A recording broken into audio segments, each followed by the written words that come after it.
teoría de la libertad de expresión la vamos a entender como aquella teoría que se va a encargar de analizar este derecho fundamental que es la libertad de expresión. La libertad de expresión vamos a entender como aquel derecho humano que tienen cada uno de los ciudadanos para expresar libremente sus opiniones. Encontraremos que el primer elemento que revisa la teoría de la libertad de expresión es lo que conocemos como la teoría consecuentalista. ¿Esta qué nos va a establecer? Que todo acto de expresión va a tener alguna consecuencia.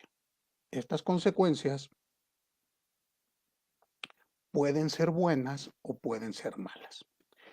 Hay que analizar cuándo las consecuencias del acto de expresión son buenas.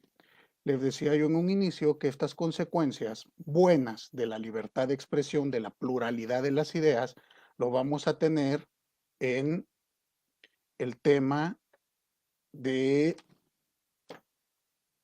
la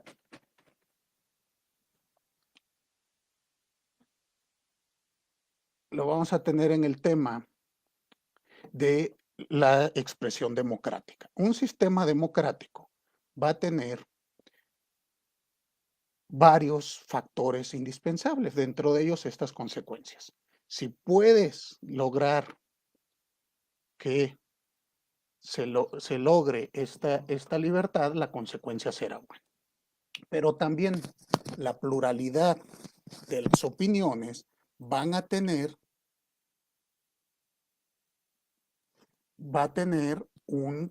algunas consecuencias que podrían ser malas, como lo será los ataques a la moralidad, los ataques a el honor, los ataques a la seguridad del Estado, los ataques a la democracia misma. Entonces, vamos a encontrar que vamos a ver en la libertad de expresión diversas situaciones. En América, vamos a encontrar que la libertad de expresión inicia su reglamentación en Estados Unidos de Norteamérica, propiamente en lo que conocemos como la primera enmienda. En esta primera enmienda de 1787 se estableció por parte del Congreso Federal Americano. Recordemos que Estados Unidos es una república federal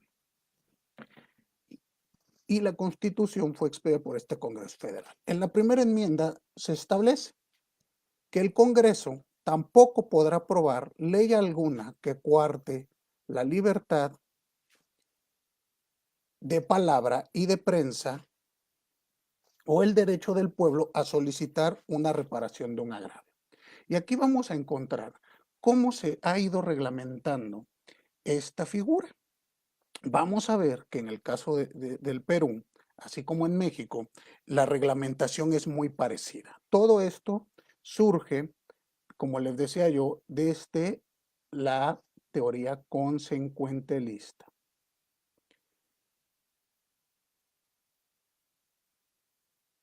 Vamos a checar, como les decía yo, que en este primer antecedente, el Congreso americano, el Congreso de los Estados Unidos americanos, estableció esta situación.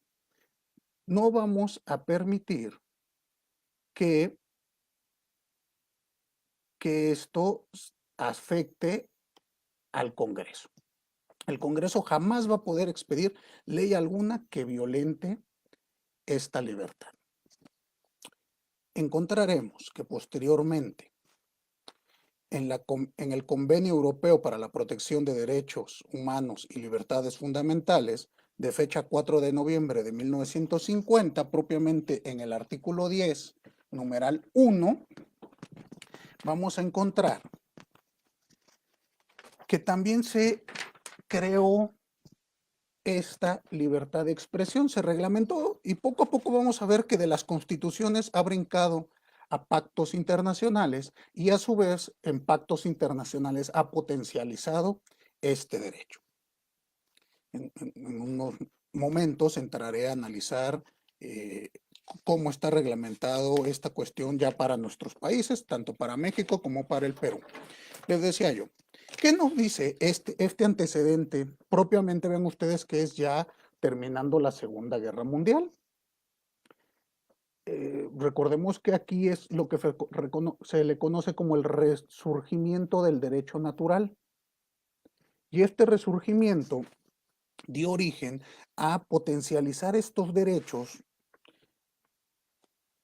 humanos que anteriormente no habían sido reconocidos. Entonces analicemos lo siguiente. La reglamentación de este artículo 10, norma que sigue vigente al día de hoy, nos indica: toda persona tiene derecho a la libertad de expresión.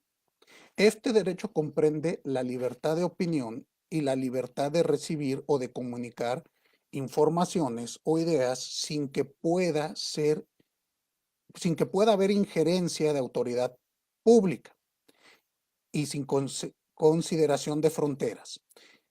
El presente artículo no impide que los estados sometan a las empresas de radiodifusión, de cinematografía o de televisión a un régimen de autorización previa. Reitero, esto surge en 1945 y ha ocasionado una serie de cuestiones respecto de cómo vamos a entender esta teoría de la libertad de expresión. ¿Qué es lo que yo quiero que me entiendan? Que cuando hablamos de la teoría de la libertad de expresión, debemos de entenderlo como un derecho humano que está garantizado tanto en Constitución como en tratados internacionales. Este derecho humano, a su vez, va a ser, vamos a ver que los derechos humanos o fundamentales, dependiendo la clasificación que tomen ustedes como válida, vamos a ver que tanto el derecho humano como el derecho fundamental tienen características similares en esto que voy a decir, solo en este aspecto. En el aspecto de indicar que no existen derechos, bueno, que existen derechos humanos absolutos y derechos humanos relativos. Los derechos humanos absolutos son aquellos que no se pueden ver afectados por el Estado. Aunque el Estado quiera interferir en ellos, no los puede tocar. Son la esfera de lo intangible, dicen algunos autores. Un ejemplo de estos derechos, voy a hablar de México. En México, ejemplo, está prohibida la esclavitud. Por ningún motivo puede existir esclavitud en el país. Incluso dice la propia norma, si alguna persona es esclavo y tiene por cualquier motivo que poner un pie en México, al estar en nuestra frontera, al cruzar las fronteras mexicanas, inmediatamente va a recuperar su libertad. Entonces, veamos que esta circunstancia en mi país lo vuelve un derecho absoluto. Hay que verificar en cada constitución de cada país cómo están reglamentando estos derechos. Algunos serán absolutos, algunos serán relativos. El derecho a la libre expresión siempre será relativo. No existe reglamentación actual donde se establezca un derecho a la libertad de expresión absoluto. Entonces veamos esto, veámoslo de este modo. La libertad de expresión se va a limitar, pero vamos a ver cuál es su límite, y aquí es lo importante de la plática que yo vengo a darles. ¿Cómo podemos saber si esta restricción que hacen los estados a la libertad de expresión es proporcional o no? Y esto es, reitero yo, muy importante. Cada día escuchamos más y más ataques a esta libertad de expresión. Y la tentación de los gobiernos de limitar la libertad de expresión siempre está vigente. A ningún gobierno le gusta tener la libre expresión de sus críticos, pero como les decía yo, el sustento de todo sistema democrático va a consistir en esta pluralidad de las ideas. Y para que exista la pluralidad de las ideas, debemos de permitir esta situación. ¿Qué va a abarcar esta libre expresión? Y después veremos sus supuestos de restricción. ¿Cuáles van a ser los supuestos de protección? Vamos a decir que la libertad de expresión comprende el derecho a la libre opinión, la libertad de recibir o comunicar informaciones, ideas, sin que pueda haber injerencia de autoridades públicas. También va a constituir el derecho de expresar símbolos, opiniones políticas, ideas religiosas. Y esto, como les digo yo, impacta también en la autodeterminación de las personas. Ya iré dando algunos casos para que vayamos checando hasta dónde puede llegar. Pero piensen ustedes lo siguiente.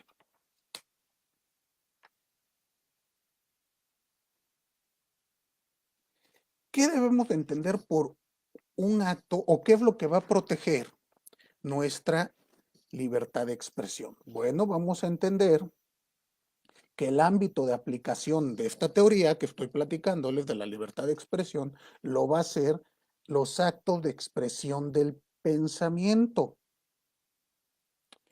Esto quiere decir que están incluidos cualquier acto destinado por el agente a comunicar a una o más personas alguna proposición o actitud. Entonces, un acto de expresión del pensamiento va a ser estas oraciones, proposiciones que realizamos nosotros en nuestra calidad de emisor de un mensaje dirigido a un auditorio. El auditorio puede ser amplio, puede ser muy corto, pero esto nos lo establecerá el, el acto mismo.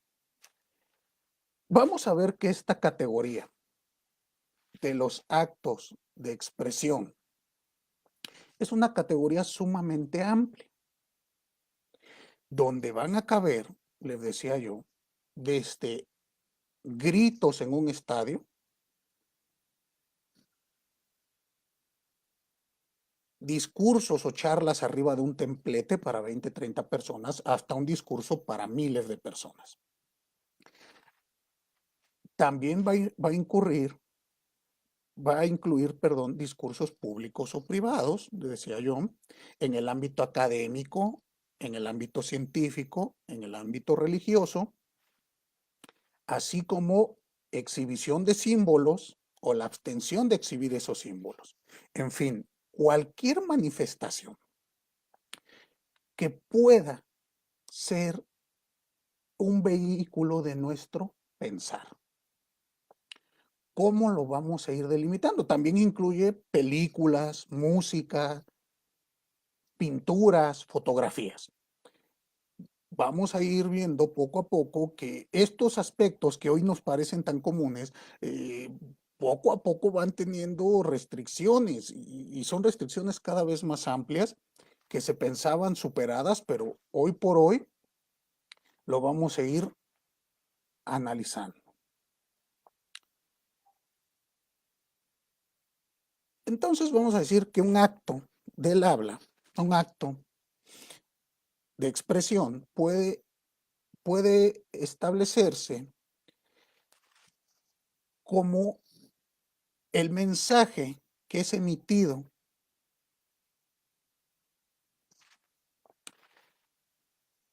con la actitud de comunicar algo. Esta comunicación, reitero, tendrá que recaer forzosamente en un auditorio.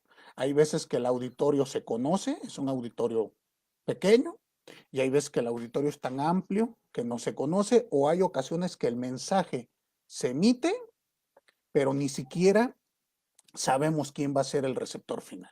No obstante ello, debemos de empezar a analizar que estos actos de expresión deben de tener una amplia protección. Les comentaba, veamos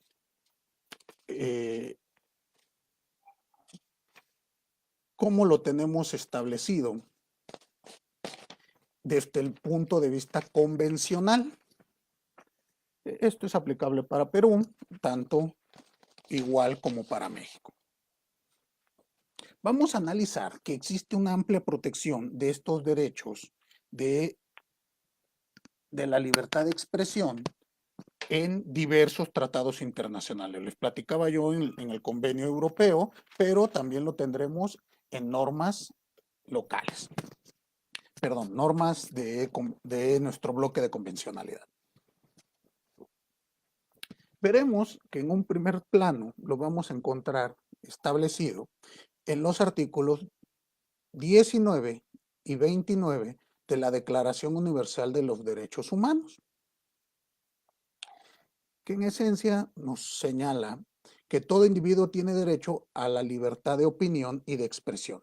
Este derecho incluye el no ser molestado a causa de sus opiniones, el de investigar y recibir información y opiniones, así como el de difundirlas sin limitación de fronteras por cualquier medio de expresión.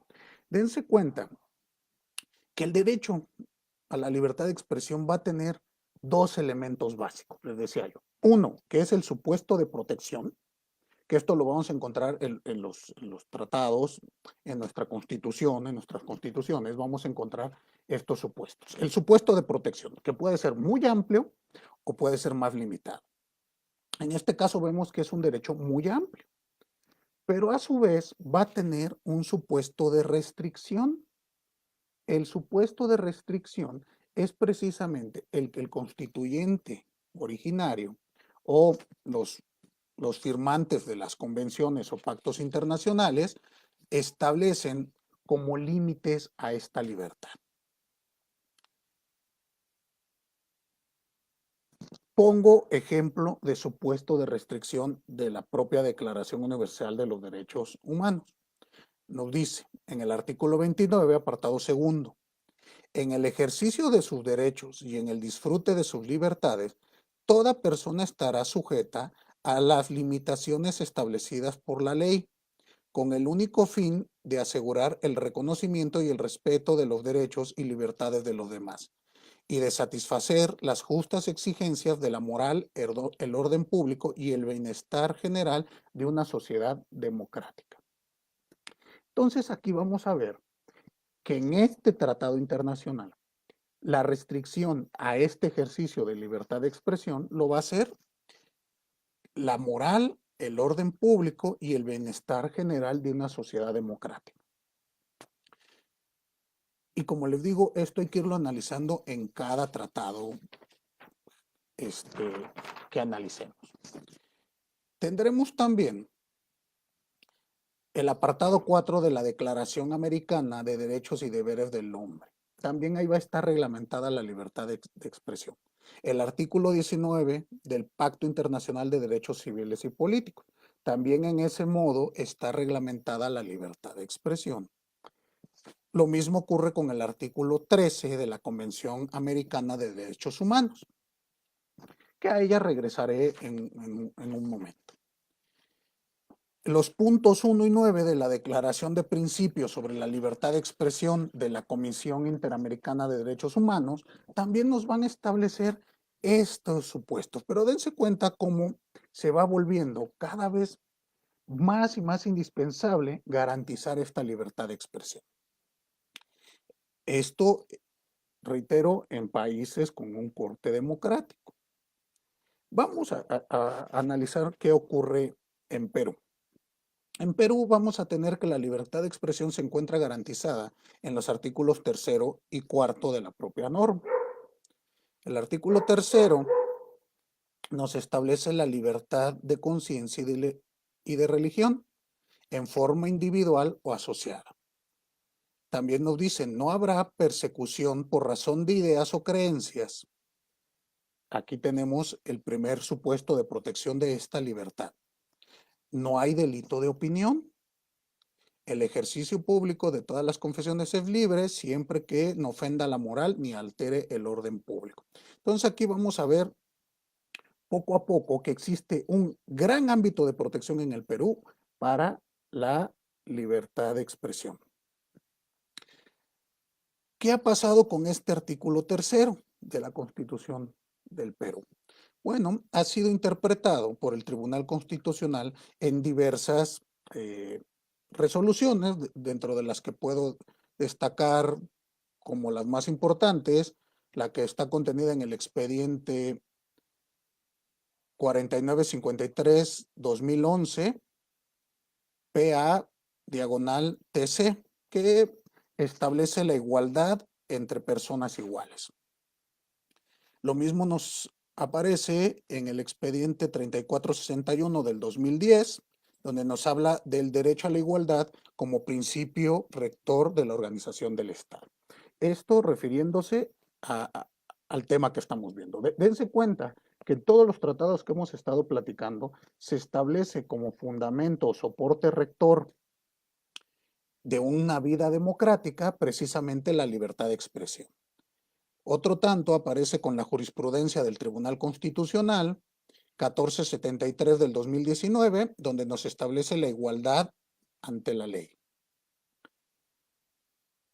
La 15 del 2008 nos establece el deber del Estado a respetar y garantizar este derecho a la igualdad. Entonces, esto por cuanto hace al artículo tercero. Pero no únicamente el artículo tercero nos va a reglamentar la libertad de expresión en el Perú, también lo vamos a tener en el artículo cuarto. Y aquí vamos a tener, fíjense cómo se va a retomar un poco lo que ya vimos en el tratado anterior, de cómo se potencializa este derecho. Nos va a establecer el artículo cuarto de la Constitución del Perú. Las libertades de información, de opinión, expresión y difusión del pensamiento mediante la palabra oral, escrita o la imagen, por cualquier medio de comunicación social, sin previa autorización ni censura, ni impedimento alguno bajo las responsabilidades de la ley. Aquí se les garantiza por parte de la Constitución el derecho a la información, que forma parte de la libertad de expresión. Yo no puedo formarme una opinión adecuada de algo si no tengo la libertad de tomar cualquier información, cualquier fuente de información que yo considere válida. Pero no únicamente se va a quedar ahí. Vamos a tener de igual modo la libertad de opinión, de expresión y de difundir mi pensamiento, ya sea de manera oral, escrita o por imagen. Este va a ser el artículo cuarto, primer párrafo. Vamos a tener ahí nuestro supuesto de protección de la libertad de expresión en, en esta Constitución. Pero vamos a ver cuáles son los supuestos de restricción. Y los supuestos de restricción vienen en los párrafos siguientes del propio apartado. Nos va a decir: los delitos cometidos por medio del libro, la prensa y demás medios de comunicación social se tipificarán en el Código Penal y se juzgarán en el fuero común. Es delito toda acción que suspende o clausura algún órgano de expresión o le impide circular libremente. Y después nos dice, los derechos de informar y opinar comprenden los de fundar los medios de comunicación. ¿Qué tenemos aquí? Vamos a tener un primer campo de restricción para el particular, en donde se nos va a establecer si el particular comete algunos de los llamados delitos de prensa, estos van a ser reglamentados por el Código Penal y juzgados en el fuero común. Propiamente nos referiremos ahí a los delitos de difamación. El delito de difamación lo vamos a encontrar reglamentado en el artículo 132 del Código Penal. ¿qué vamos a tener en esta situación? ¿O cuál es el ámbito de restricción a la libertad de expresión por la Constitución? Nos va a decir, leo, artículo 132, difamación. El que ante varias personas reunidas o separadas, pero de manera que pueda difundirse la noticia, atribuye a un hecho, una cualidad o una conducta que pueda ser perjudicial a su honor o reputación, será reprimido con pena privativa no mayor a 2 años y con 30 a 120 días multa. Entonces aquí vamos a ver este primer ámbito de restricción y vean cómo se retoma lo que hemos venido platicando, el aspecto de protección de la moral, de no afectar a un tercero. Aquí mismo vamos a ver que existe esta restricción proporcional en el sentido de que el artículo 133 del propio cuerpo normativo nos va a establecer qué conductas no vamos a considerar violatorias a la libertad de expresión en el ámbito penal.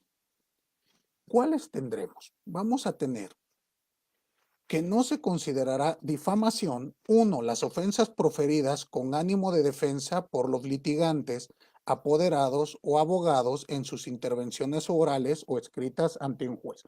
Aquí nosotros vamos a entender que hay ocasiones que en el clamor del debate forense, los abogados llegan a insinuar o decir algo,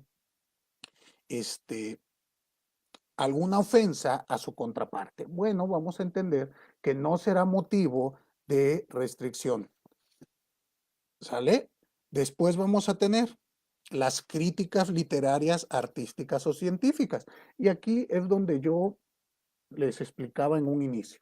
Vamos a tener un primer ámbito de expresión que es lo que se conoce como el ámbito de expresión privado. En ese es en el que nuestro auditorio es pequeño, normalmente lo conocemos, ellos comulgan con lo que nosotros decimos y me expreso de ese modo. Pero va a existir un auditorio mucho más amplio que les decía yo, que incluso yo puedo no conocerlos al emitir mi mensaje. Esto ocurre cuando yo hago una crítica literaria, artística o científica. En esos casos, tampoco podríamos considerar difamación este acto. Dense cuenta cómo la libertad de expresión entonces va teniendo sus bemoles. Y por último, no se va a considerar como motivo de acto ilícito las apreciaciones o informaciones que contengan preceptos desfavorables cuando sean realizadas por un funcionario público en cumplimiento de sus obligaciones. Entonces, este también será un ámbito de protección. Ya para terminar de ver este bloque de convencionalidad, tanto interno como externo, que rige al Perú, es importante destacar la sentencia del 31 de agosto de 2017 emitida por la Corte Interamericana de Derechos Humanos en el caso Lagos del Campo contra el Perú.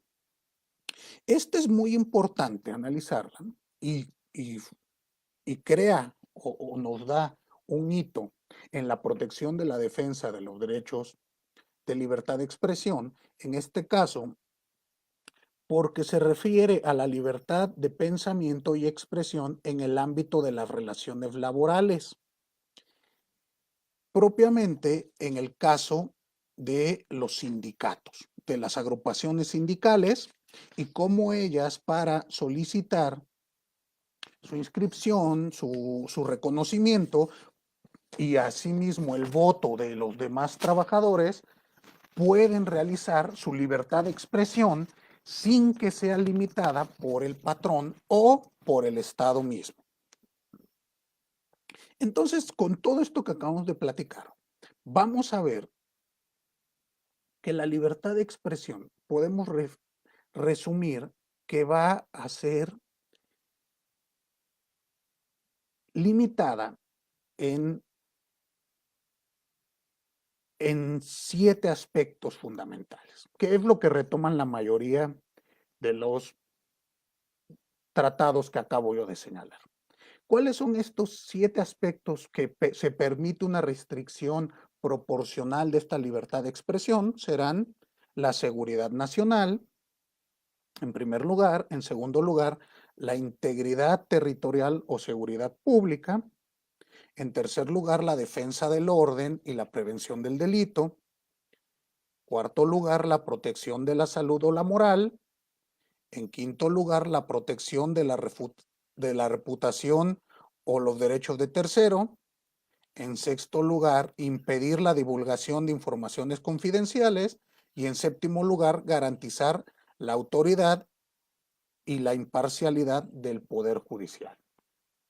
Entonces vamos a checar que una vida democrática, de acuerdo con lo que nos han establecido todo el marco que acabo de referenciar, va a tener estos límites para la libertad de expresión. Pero debemos de entender que estos límites van a estar situados, o toda teoría de la libertad de expresión se va a basar en el principio Mill.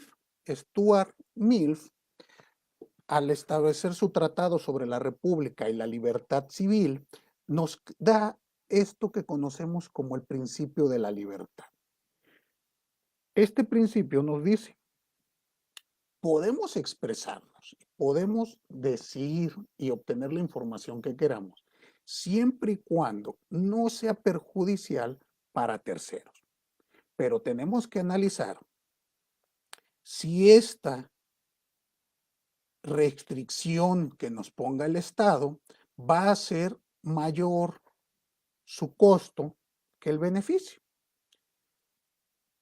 Por lo tanto, hay que entender esta restricción. Mill nos decía: todos los actos de expresión deben de quedar libres de toda limitación legal, aunque den lugar a daños indubitados, que en otros casos bastarían para justificar su limitación. ¿Cuáles son estos daños que puede ocasionar la libre expresión de las ideas? Lo vamos a limitar a 2 aspectos. Bueno, 2 consecuencias de sanción. Una será el reconocimiento por parte de los tribunales para la tipificación de delitos, como ocurre aquí en Perú con el caso de la difamación; o 2, el caso al pago de indemnizaciones mediante acción civil de resarcimiento. En el caso de México, propiamente en la capital, en la Ciudad de México, no tenemos ya tipificado el delito de difamación. Hoy en día, la difamación, si alguien considera que ha sido difamado, tiene que hacerlo valer en una acción civil, donde tendrá que acreditar los daños que sufrió, los menoscabos que tuvo, para que sea condenado, en dado caso, quien haya inferido estas difamaciones.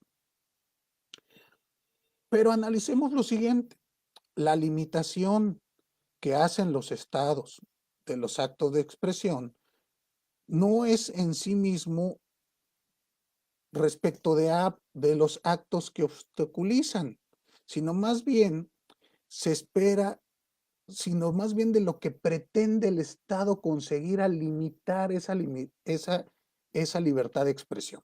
Pongo un ejemplo: en México, en un estado, en una provincia de México, se expidió una ley donde prohíben el uso de, bueno, la creación, difusión y uso de memes en donde se ponga en ridículo a un servidor público de esa localidad.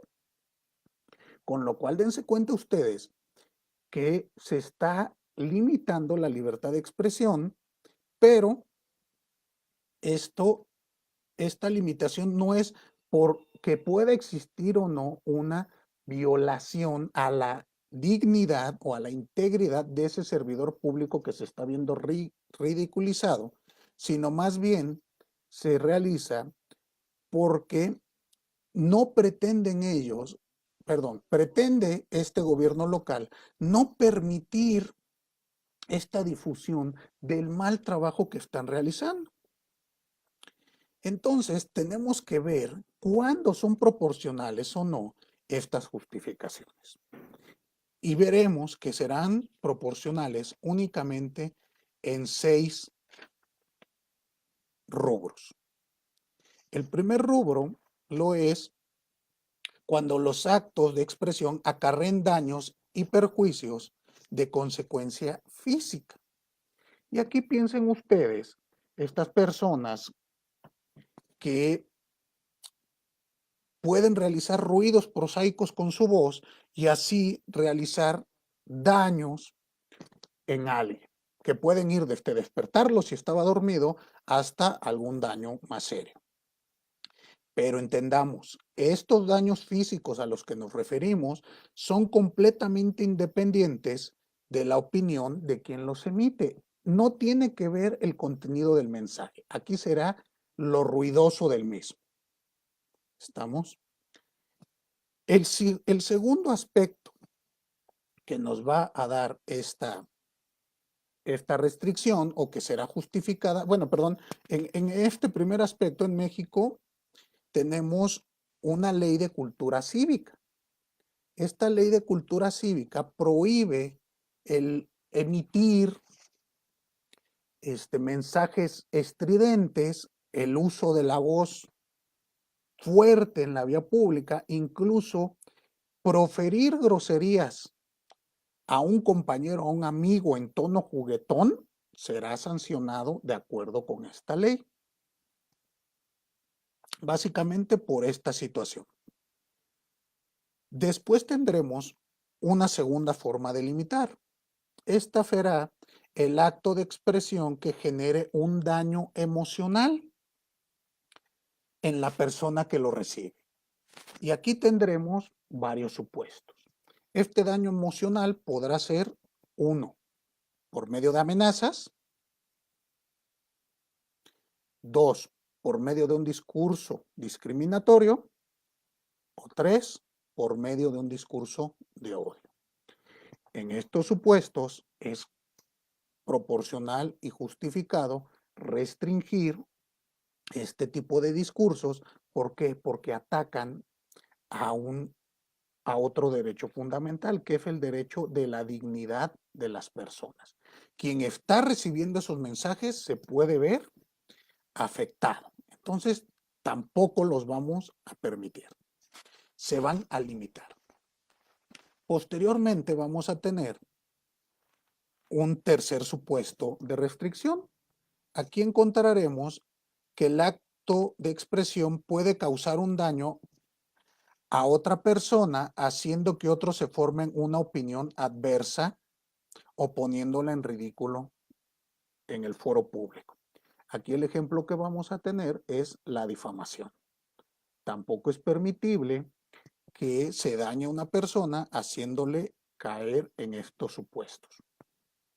Recordemos que difamar es acusar sin tener pruebas de lo dicho. Eso es una difamación. Entonces, en esos casos, no es válido, escudándose en la libertad de expresión, señalar juicios de valor u opiniones en contra de un tercero. También vamos a tener un cuarto supuesto. Este es cuando el acto de expresión pueda generar pánico en un auditorio.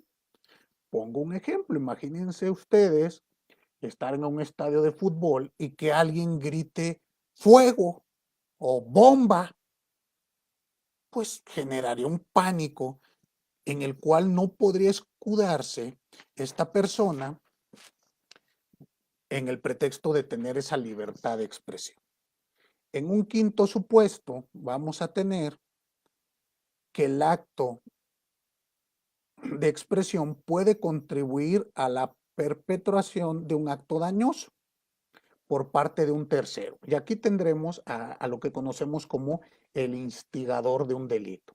Si mis dichos, mi expresión fomenta la comisión de un delito, entonces podrá ser limitado. El sexto caso, el acto de expresión ocasiona una disminución extrema del grado de seguridad personal al aumentar radicalmente la posibilidad de la mayoría de los ciudadanos de infligirse daños unos a otros. Aquí piensen ustedes que en la mayoría de los países se encuentra limitada la información, por ejemplo en Internet, para construir una bomba. Una bomba casera, nosotros sabemos que este tipo de información debe delimitarse. No se va a poder establecer de manera pública o no la podemos publicar en la primer plana del periódico porque puede ocasionar que muchas personas elaboren bombas aunque sea solamente jugando. Entonces, esto nos va a ocasionar diversas situaciones. Entonces, ¿cómo podemos resumir este principio MILF? Nos decía el propio autor, quienes comienzan por eliminar por la fuerza la discrepancia, terminan pronto por eliminar a los discrepantes. La unificación obligatoria del pensamiento y de la opinión solo se obtiene en los cementerios. Bajo este principio, nos establecen que va a regir completamente a una democracia. Entonces, tenemos que analizar completamente la situación de las limitantes. ¿Cuándo vamos a limitar y cuándo no un acto de libertad de expresión? Y aquí tenemos muchísimos ejemplos. Dependiendo cómo esté configurada la Corte o nuestro tribunal de cierre, vamos a ver que cada pleno va cambiando y tendremos ejemplos muy cuestionables.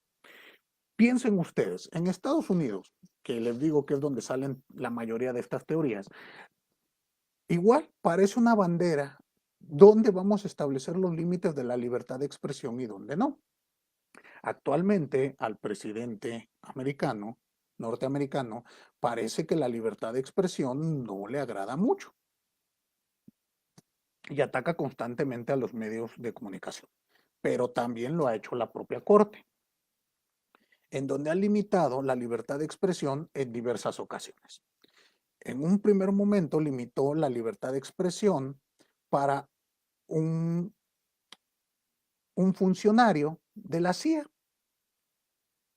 En la CIA se establece cuando te contratan que una vez que tú ya dejes de trabajar para ellos y desees realizar algunas memorias o comentar algo de tus experiencias en, en esta agencia y publicarlas, previamente se lo tienes que dar al órgano para que lo revise y autorice su publicación. De lo contrario, no lo puedes publicar porque incurrirías en algún daño. Un personaje en Estados Unidos decide publicarlo, unas de sus memorias en la CIA, sin permitir, bueno, sin dárselo previamente a que lo revise la CIA. Lo que le ocasionó fue una demanda. Esa demanda terminó hasta la Suprema Corte, en donde se permitió y se le condenó al particular al pago de una indemnización por haber difundido estas ideas. Él alegaba que bajo su responsabilidad y su libertad de expresión, él podía expresar sus opiniones, no obstante que haya firmado ese contrato en donde se le limitaba su derecho, argumentando que ese pacto entre particulares no puede afectar al mandato de la primera enmienda. En esa ocasión, la Corte determinó que no era válido. Hay otro caso muy famoso para la teoría de la libertad de expresión que ocurre con una revista pornográfica. En Estados Unidos, esto estoy hablando por ahí de los 70s, 80s, 70s, se edita una revista pornográfica de circulación nacional, ante lo cual las buenas conciencias dijeron, no, no puedes tú, escudándote en tu libertad de expresión, publicar estas cuestiones que son contrarias a la moral. Nuevamente, tuvo que llegar hasta la Suprema Corte de Justicia este caso, y en esa ocasión la Corte estableció que era válido que por medio de fotografías se expresara del modo que lo estaban haciendo, toda vez que era una pornografía de las llamadas legales, donde no estamos hablando de menores ni nada por el estilo, y entonces esta podía válidamente difundirse y quedaba en cualquier momento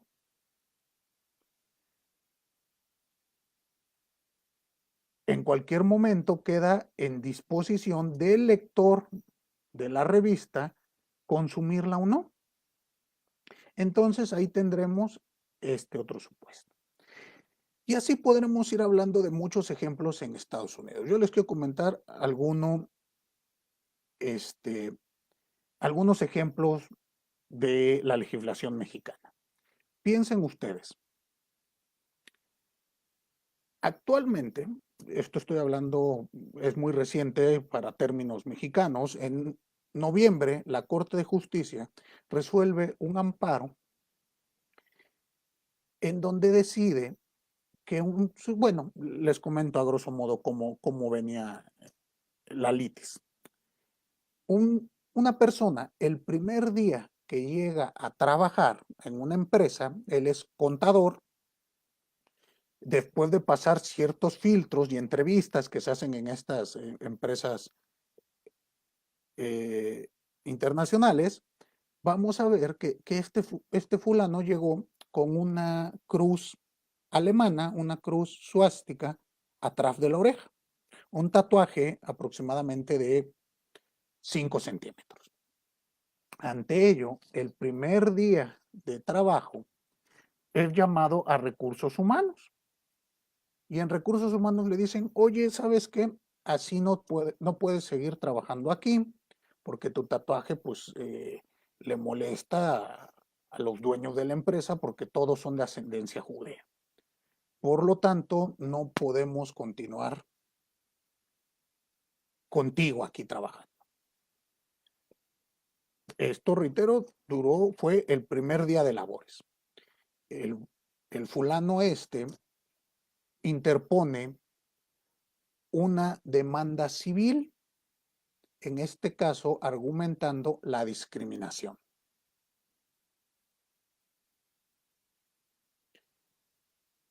Esta discriminación está por nosotros reglamentada en una ley especial, Ley Federal para prevenir la discriminación en México. Y aquí le faculta hacerlo vía civil. En México ha ido desapareciendo la vía penal como límite a la libertad de expresión, porque se ha considerado que la vía civil resulta idónea para reparar en sus derechos a quien ha sufrido algún exceso en la libertad de expresión.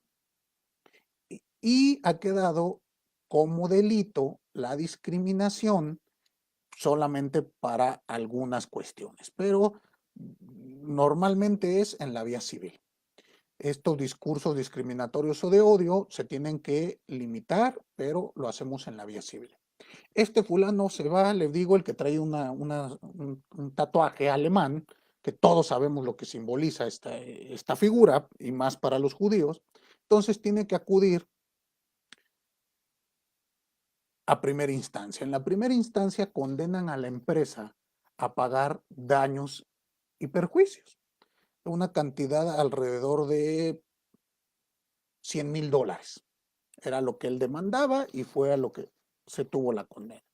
Segunda instancia, deciden revocar esta determinación y ahora por el contrario decir que no había ocurrido sanción alguna por parte de la empresa, sino quien estaba emitiendo un discurso de odio era este fulano.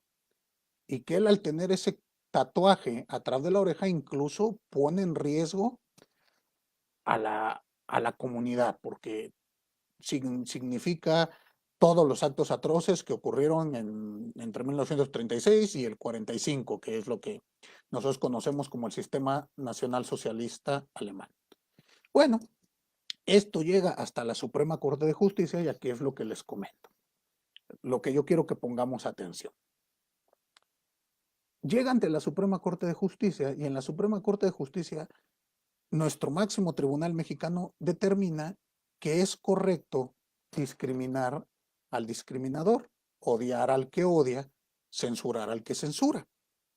Es decir, la Corte dice, a ver, tú llevas un tatuaje atrás de la oreja que todos sabemos que simboliza odio y por lo tanto es válido que te corran injustificadamente. No importa aquí lo laboral, fue correcto que te corrieran. Máxime que ellos te dijeron, cámbiate el tatuaje y tú decidiste no hacerlo. Entonces dense cuenta que aquí hay ataque a la libertad de expresión y a la autodeterminación de las personas. Si hubiese sido un tatuaje de cualquier otra situación, pensemos un tatuaje de una cruz católica y que de igual modo me dijera el jefe que tuviese yo en ese momento, oye, necesito que te quites ese tatuaje porque no va de acuerdo con mi libertad de expresión, perdón, con mi credo religioso y quiero que te lo quites o si no te corro. En ese caso, todos estaremos de acuerdo que esta persona fue discriminada. Pero como aquí la Corte se escuda en que el acto que él realizó o el símbolo que él tiene es un símbolo de odio, es válido censurarlo. Y aquí me parece que todo lo que acabamos de leer nos lleva a concluir que esto no puede ser así. Esto mismo, reitero, está ocurriendo en muchos países. La censura previa o la autocensura que también se está implementando está afectando gravemente la vida democrática de nuestros países. Les ponía ejemplo Estados Unidos, donde existe ya incluso cuestiones. Hoy escuché yo en las noticias que al presidente Trump le fue establecido en un tuit que él mismo contiene información falsa, que está propagando fake news, porque han cambiado las políticas de esta, de esta, de esta plataforma, donde ahora con esta situación de la pandemia se está evitando propagar noticias falsas. Ante ello, el presidente reacciona de un modo furibundo y dice, o se calman o le cierro su plataforma. Los voy a sancionar de algún modo. Reitero, esto en mi país también ocurre a diario. Mi presidente sale a censurar, a criticar, a vilipendiar a todo reportero, medio de comunicación o persona que públicamente se atreva a opinar distinto a él. Con lo cual se está ocasionando que los propios periodistas se autocensuren por el miedo a que les quiten la concesión para transmitir en el espacio de telecomunicaciones. En México las telecomunicaciones le pertenecen al Estado y puede retirarte la licencia cuando él así lo considere. Entonces empezamos a ver estas situaciones que atacan a nuestra libertad de expresión, impiden que tengamos diversas fuentes de información y van ocasionando que en lugar de ser una sociedad pluricultural, nos estemos volviendo una sociedad de mero, de una sola opinión. Y la opinión tiene que salir desde el Palacio Nacional. Lo mismo ocurre en otros países y ustedes, bueno, ustedes saben que en China el Internet está limitado, lo mismo en Corea y en varios países. Aquí en México les he dado ejemplos. Tenemos esta situación que les platicaba yo de Veracruz, donde se ha prohibido la creación de memes. Existe otra Otro ejemplo donde se ataca la libertad de expresión en México, un periodista decide el Día de la Bandera, del símbolo patrio de la bandera mexicana, en su columna editorial hacer una especie de poema, sí, un poema, hablando del lábaro patrio, pero haciéndolo sin respeto. Incluso termina diciendo que él, no sé, escupe sobre la bandera. Bueno, pues esto le llevó a él, nuevamente, hay una ley nacional de símbolos patrios, en donde dice que se le debe de tener respeto. Pues el gobierno federal de en aquel entonces consideró que él había sido irrespetuoso ante el lábaro patrio y por lo tanto le ameritaba una sanción. La sanción que establece esta ley es cárcel. Este señor se vio sometido a un procedimiento penal y fue condenado. Nuevamente, tuvo que llegar hasta la Suprema Corte de Justicia para que la Corte le otorgara el amparo y la protección y pudiera salir libre. Pero como les digo, va a depender del pleno, de cómo esté conformado el pleno de la Corte, si este es liberal, si es conservador, el propio gobierno que tengamos, cómo se va atacando esta libertad. ¿Cuál es la propuesta que yo les hago? La libertad de expresión tiene que defenderse a capa y espada. De los supuestos de restricción que acabamos de leer, a mí me parece que son válidos únicamente los primeros, bueno, sería el segundo, el tercero, el quinto y el sexto. Los demás supuestos no me parecen válidos o proporcionales para restringir mi libertad de expresión. Debe de ponderarse y privilegiarse siempre la libertad de expresión sobre cualquier supuesto de restricción para permitir la vida democrática. Hablando de una de una democracia no colectiva, como es la que normalmente estamos acostumbrados, esta democracia colectiva mayoritaria, donde si muchos dicen que sí, eso hay que hacer. No, debemos de tomar ya en cuenta una democracia asociativa. En esta democracia asociativa, todos somos ciudadanos, todos somos iguales, tal y como lo establece su constitución, como lo establece mi constitución y como lo establece el Pacto de San José. Al ser todos iguales, no es válido que un ciudadano le diga a otro qué puede decir o qué no puede expresar, porque se empieza a censurar. Y esto ataca los artículos, los supuestos de protección que acabamos de leer. Cuando a mí se me dicen qué pensar, qué leer, qué expresar, estamos acabando con una democracia para caer en un colectivismo. Y el colectivismo ha demostrado su fracaso en innumerables ocasiones. Entonces, la propuesta que realizo es, se debe de tener una protección de la libertad de expresión amplia. Nosotros, como estudiosos del derecho, tenemos que analizar siempre cuándo el Estado está restringiendo nuestra libertad. Reitero, al Estado le encanta restringir la libertad. Hay que analizar cuándo lo están haciendo, criticarlo, debatirlo y salir a pedir la protección. En el caso que les platicaba yo, del propio Perú, el caso Lagos, es fundamental porque se habla de la libertad sindical como un derecho colectivo que tuvo que irse a proteger hasta la Corte Interamericana, pero que creo que si es importantísima esta resolución para nosotros mexicanos, creo que para ustedes también debe de ser estudiada ampliamente para que ustedes desarrollen la libertad de expresión aplicable en su país. No obstante ello, básense ustedes en el principio Mill. Este principio Mill es el sustento de la libertad de expresión en la mayoría de nuestros países. En la mayoría de los órganos, en las constituciones, lo van a ver ustedes de una u otra forma establecido.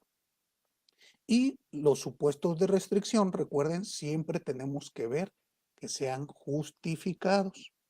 Y no puede el Estado, basándose en un supuesto ataque a la moral, censurar previamente un mensaje o no. La moral, las buenas costumbres, le llaman de miles de formas. Entonces, chequenlo ustedes, vean el bloque de convencionalidad tanto interno como externo que tiene su país, donde a mí me parece que es muy claro los ámbitos de restricción y el ámbito de protección, que es lo más importante. Bueno, creo que he cumplido con el tiempo que me han asignado. No me resta más que agradecerles su atención. Siempre es un gusto poder colaborar con esta institución tan prestigiosa que es EGACAL y agradecerle nuevamente al doctor Guido Aguilagrados y a la doctora Ana Calderón Sumarriba por permitirme estar hoy con ustedes. Muchísimas gracias. Nos vemos. Queda a sus órdenes.